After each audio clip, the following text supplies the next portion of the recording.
ये है हमारा ऑटो हंटिंग विद क्लोन का तीसरा एपिसोड। यहाँ पर अपने हीरो के पास होती है क्लोनिंग की सुपर पावर, मतलब कि खुद की तरह और इंसान बनाना। अपने इन्हीं क्लोन के साथ अपना मेन कैरेक्टर लड़ता है और इन्हीं से जॉब भी करवाता है। वही ना कमाल की पावर। ये मांगा मैं अपने हीरो के नज़रिए से हिंदी में बताने वाला हूँ, अपना साथ दिखाने और मुझे मोटिवेट करने के लिए, ताकि मैं इसके आगे की पार्ट भी बनाता रहूँ। प्लीज़ सब्सक्राइब माई चैनल और भाई लोग थोड़ी कमेंट भी कर दिया करो यार, मेहनत लगती है।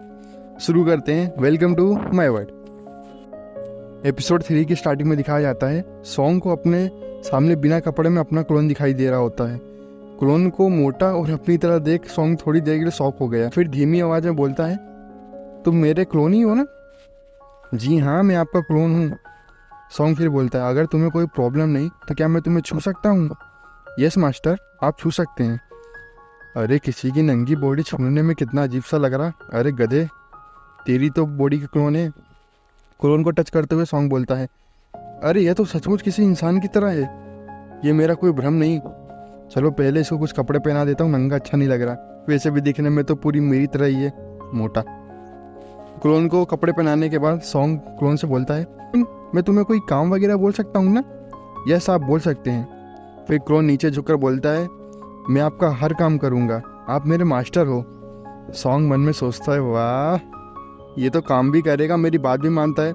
तो चलो ऐसा करो, उठक बैठक लगाओ और यही करते रहना। बात मानता है ना मेरी? है, इसकी तो हालत खराब हो गई।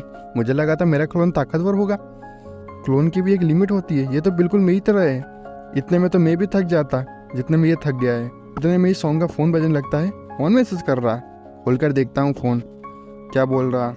अरे भाई, तुम्हें कौन सी स्किल मिली? मुझे दो स्किल मिली है, कितनी अच्छी बात है ना।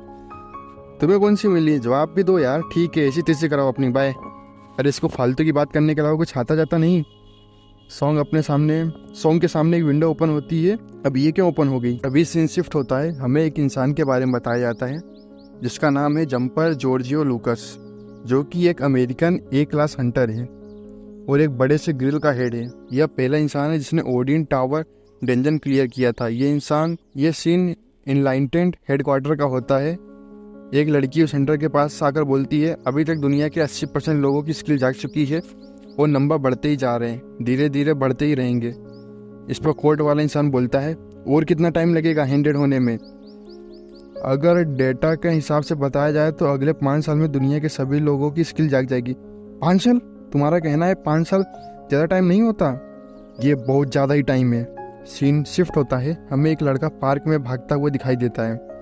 उसको देखकर लग रहा था शायद वो मॉर्निंग की एक्सरसाइज के लिए भाग रहा था। पार्क की बेंच पर बैठे 2 लोग में से एक बोलता है, यार वो लड़का कितनी देर से भाग रहा? इस पर दूसरा बोलता है, मैं तो उसको डेली यहीं पर देखता हूँ, एक भी दिन ऐसा नहीं जाता कि वो यहाँ पर ना आए। वो डेली आता है रनिंग करने के लिए। मैं बल्कि एक दिन ना हूँ, लेकिन वो तो डेली आता है। लेकिन मुझे समझ नहीं आता यार, वो इंसान इतने कपड़े पहन के दौड़ कैसे लेता है? उसको गर्मी नहीं लगती? पसीना नहीं लगता? मतलब रनिंग करते शाम कौन हुडी पहनता है? पार्क में दौड़ने वाला लड़का थोड़ा आराम करने के लिए बेंच पर बैठता है। तभी वहाँ कोई आता है और पानी देते हुए बोलता है, तुम बहुत ही अच्छा काम कर रहे हो बच्चे, ये लो पानी पियो। जब वो लड़का देखता है कि उसको कोई पानी दे रहा तो वहाँ से तुरंत उठकर भाग जाता है। पानी देने वाला शख्स सोचता है, लगता है ये कुछ ज़्यादा ही शर्मीला है। आजकल के बच्चे भी ना। वो लड़का दौड़कर पार्क से निकल जाता है। फिर वही लड़का एक वेट मशीन पर अपना वजन करता है।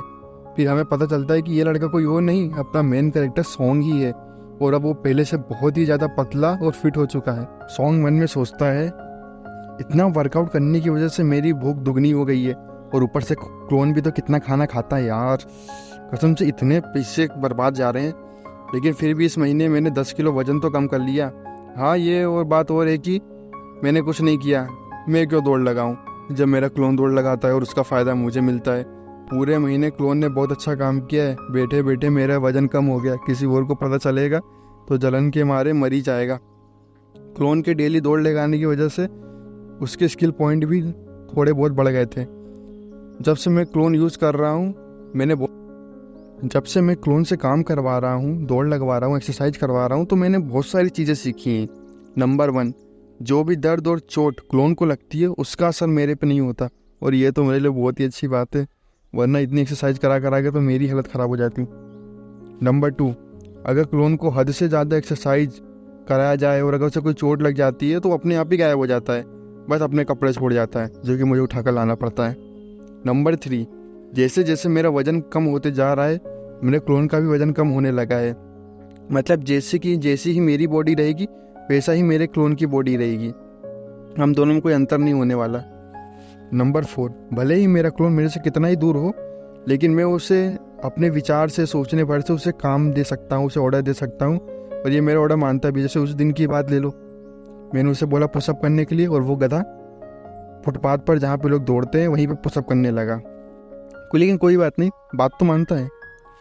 5वां नंबर, मेरा क्लोन मेरी तरह और क्लोन नहीं बना सकता। अगर वो ऐसा कर सकता तो मैं अब तो अपनी सेना ही खड़ी कर लेता, फिर तो मैं तो कोई टक्कर नहीं लेता, बोलता सॉन्ग भाई के सामने झुक कर रहना पड़ेगा।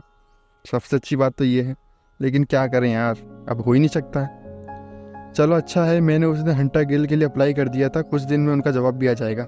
इंटरव्यू की एक ऐसी वेबसाइट है जहाँ पर हंटर अपने लिए जॉब वगैरह ढूंढ सकते हैं, उन्हें अपनी स्किल्स को लेकर कुछ बातें बता सकते हैं, किसकी स्किल कितनी चल रही है। हर किसी की नहीं, जो वहाँ पर अपलोड करता है अपनी स्किल वगैरह, स्टेटस वगैरह दिखावा करने के लिए, उनकी सब पता चल जाता है। लोग अपनी स्किल बढ़ाने के लिए ग्रुप में हंटिंग करते हैं, वहाँ पे गिल्ड ज्वाइन करते हैं लोग। मतलब एक तरह से आप समझ सकते हैं जॉब वगैरह के लिए, हंटरों के लिए, बस उन्हीं के लिए थी ये सब। सॉन्ग मन में सोचता है घर में ऐसा अकेले ट्रेनिंग करने में लगा रहा तो मेरा स्टेटस न जाने कितने सालों बाद बढ़ेगा। ऐसे तो कछुए की चाल से न जाने मैं कब तक मजबूत हो पाऊंगा और कब तक हंटिंग ले जाऊंगा। नहीं, मुझे हंटिंग तो करनी पड़ेगी, वहाँ पर जाकर बहुत ही ज़्यादा फ़ायदा होता है, स्टेटस बढ़ते हैं, अच्छे खासे स्ट्रेंथ होती है, मुझे जाना तो पड़ेगा ही। जबकि मेरे पास क्लोन है, मुझे एक बार ट्राई तो करना ही चाहिए। मुझे शायद अपने क्लोन से और भी काम कराना चाहिए। ऐसे धीरे धीरे स्टेटस बढ़ाने का कोई मतलब नहीं है। क्लोन से कोई मजबूत हैवी काम करवाऊंगा तो उसके स्टेटस पॉइंट जल्दी बढ़ेंगे और उसके स्टेटस पॉइंट बढ़ने से मेरे पॉइंट बढ़ेंगे। अरे हाँ, मुझे तो आज एक जिम की पर्ची मिली थी ना, क्यों ना मैं जिम चालू कर दूँ, फिर इससे मेरे स्टेटस पॉइंट जल्दी बढ़ जाएंगे, मैं और भी जल्दी ताकतवर हो जाऊँगा। लेकिन मैं को जाऊँ, जबकि मेरे पास तो मेरा क्लोन है, इसको भेजता हूँ। नहीं, स्टार्टिंग के दिन तो मुझे जाने पड़ेंगे वहाँ पे बातचीत करने के लिए। क्लोन को बातचीत करने के लिए मना किया है, ठीक है, तो स्टार्टिंग के दिन मैं जाऊँगा, फिर इसको भेजूँगा। बैठे बैठे तो फिर बॉडी बनेगी। हमारा ये एपिसोड यहीं पे समाप्त होता है। आपको ये एपिसोड कैसा लगा प्लीज़ कमेंट करके बताना। भाई लोग लाइक नहीं करते, कम से कम कमेंट तो कर दिया करो, वही मेरे लिए बहुत है, ताकि मैं अपने जो भी मेरे से गलती होती है मैं उनको सुधार सकूँ। Thank you, bye bye Bangla lovers.